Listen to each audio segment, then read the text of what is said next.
পাকিস্তানের test series খেলতে অবস্থান করছে বাংলাদেশ ক্রিকেট দল। বাংলাদেশ ক্রিকেট দলেরই একটি অপরিহার্য অংশ শরীফুল। পেসার শরীফুল সাম্প্রতিক সময়ে চমক দেখিয়েছেন পারফরম্যান্সে। দলের অবধারিত অংশ হিসেবে নিজেকে প্রমাণ করতেও সমর্থ হয়েছেন শরীফুল। এক সংবাদ সম্মেলনে লাহোরে জানিয়েছেন, আমার স্বপ্নের উইকেট বাবর আজম। আমি যদি তার উইকেট পাই খুবই খুশি হব। আমি তার সঙ্গে শেষ LPL-এ খেলেছি, উনি খুবই ভালো মানুষ। বাবর আজম সবচেয়ে কঠিন ব্যাটার হবে, আমাদের তাকে তাড়াতাড়ি ফেরাতে হবে, এমনটাই শরীফুলের মতামত। পাকিস্তানের সেরা ব্যাটসম্যান বাবর আজমের উইকেটটা পেতে মরিয়া যখন শরীফুল, তখন বাংলাদেশের কোটি ভক্তরাও চেয়ে থাকবেন শরীফুলের সফলতার দিকে। আগামী 21 আগস্ট রাওয়ালপিন্ডিতে শুরু হবে পাকিস্তানের বিপক্ষে প্রথম টেস্ট। এরপর 30 আগস্ট শুরু হবে করাচিতে দ্বিতীয় টেস্ট।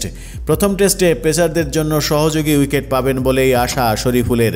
পাকিস্তানি ব্যাটারদের প্রতি সমীহ থাকলেও আত্মবিশ্বাসী নিজেদেরকে নিয়ে, এমনটাও জানিয়েছেন। বলেছেন, প্রথমত আমি এখনও রাওয়ালপিন্ডির উইকেট দেখিনি, আমি শুনেছি তারা কিছু ঘাস রেখেছে উইকেটে, আমরা আশা করছি ঘাস থাকবে। প্রত্যেক পেস বোলারই কিছুটা ঘাস এবং সিম মুভমেন্ট থাকা পছন্দ করে, এটা পেসারদের জন্য ভালো।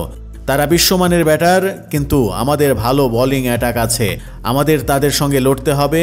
আমাদের জন্য কাজটা কঠিন, কারণ তাদের ঘরের মাঠ, কিন্তু আমাদের তাদের সঙ্গে লড়তে হবে। কিভাবে তাদের আউট করা যায় উপায় বের করতে হবে।